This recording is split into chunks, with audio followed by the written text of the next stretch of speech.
Hello everyone, welcome back to my channel. আজ আমি আবার তোমাদের সামনে নতুন একটা ভিডিও নিয়ে হাজির হয়ে গেছি। আর এই ভিডিওতে আমি তোমাদের সাথে শেয়ার করব হেলদি ওয়েতে বানানো মটন পায়া স্যুপের রেসিপি। তো চলো প্রথমেই তোমাদেরকে বলে দিই যে এটা বানাতে কি কি ইনগ্রিডিয়েন্টস আমাদের লাগবে। তো প্রথমেই লাগছে মটন পায়া, যেটাকে আমি খুব সুন্দর করে পরিষ্কার করে নিয়েছি আর তারপর লেবু, লবণ আর হলুদ মাখিয়ে রেখে দিয়েছি। আর তারপর আমরা নিয়েছি টমেটো কুচি, পেঁয়াজ কুচি, আদা কুচি, লঙ্কা কুচি, রসুন কুচি আর নিয়েছি পুদিনা পাতা, ধনে পাতা আর লেমন গ্রাস। আর তারপর নিয়ে নিয়েছি একটা প্রেশার কুকার, আর প্রেশার কুকারে সামান্য একটু ঘি দিয়ে তার মধ্যে দিয়ে দিয়েছি কয়েকটা গোটা গরম মশলা আর ছোট্ট একটা তেজপাতা। আর এটা থেকে একটা সুন্দর ফ্লেভার বার হওয়া অবধি অপেক্ষা করবো আমরা। তারপর এর মধ্যে দিয়ে দিতে হবে পেঁয়াজ কুচি। আর পেঁয়াজটা যখন দেখবো আমরা নরম হয়ে এসেছে, তখন এর মধ্যে আমরা দিয়ে দেবো কুচনো রসুন। আর রসুনটা দিয়ে সামান্য একটু নাড়াচাড়া করার পর আমরা এর মধ্যে দিয়ে দেবো কুচনো আদা।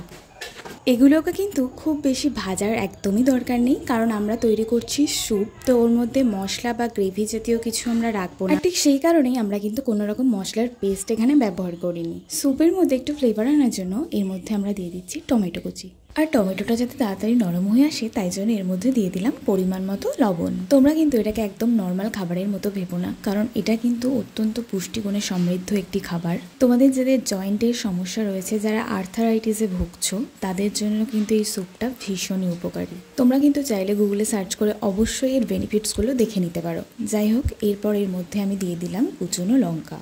আমি কিন্তু এখানে কাঁচা লঙ্কাটাই ব্যবহার করেছি, আর তোমাদেরকেও বলবো তোমরাও এই লঙ্কাটাই ব্যবহার করবে। আর যদি বাচ্চাদের এই খাবারটা খাওয়াতে চাও তাহলে আমি বলবো লঙ্কার পরিবর্তে তোমরা গোলমরিচটা ইউজ করো। এবার আমি এর মধ্যে লবণ হলুদ মাখানো মটন পায়াগুলো দিয়ে দিলাম। আর লবণ হলুদ মাখিয়ে রাখার জন্য যে জলটা বেরিয়েছিল সেই জলটাও আমি প্রেসারের মধ্যে দিয়ে দিলাম। এবার এগুলোকে খুব ভালোভাবে মিক্সড করে নিচ্ছি। এর মধ্যে কিন্তু আমি এক ফোঁটা তেলও ইউজ করিনি, কারণ অটোমেটিক এর মধ্যে থেকে একটা তেল রিলিজ হবে, যেহেতু এটা মটনের পায়া। তারপর এর মধ্যে আমি ইউজ করছি গোলমরিচ গুঁড়ো, কারণ গোলমরিচে কিন্তু খুব সুন্দর একটা ফ্লেভার আসে। এবার সমস্ত উপকরণগুলোকে খুব ভালোভাবে মিক্সড করে নিচ্ছি।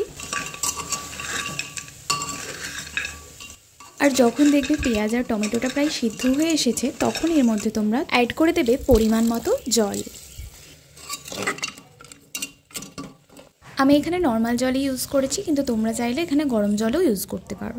আমি এখানে প্রায় 3 গ্লাস মতো জল ব্যবহার করেছি। তোমরা এখানে মটন পায়ার পরিমাণ অনুযায়ী জলটা কিন্তু ইউজ করবে। এবার এর মধ্যে আমি অ্যাড করে দিচ্ছি পরিমাণ মতো পিঙ্ক সল্ট। এবার খুন্তি দিয়ে সমস্ত ব্যাপারটাকে একটু নাড়ি চাড়িয়ে নিচ্ছি, যাতে লবণটা খুব ভালোভাবে স্যুপের মধ্যে মিশে যায়। আর তারপর এর মধ্যে আমি অ্যাড করে দিলাম লেমন গ্রাস। তারপর প্রেসারের ঢাকনা বন্ধ করে আমি 10টা মতো সিটি দিয়ে নিয়েছিলাম।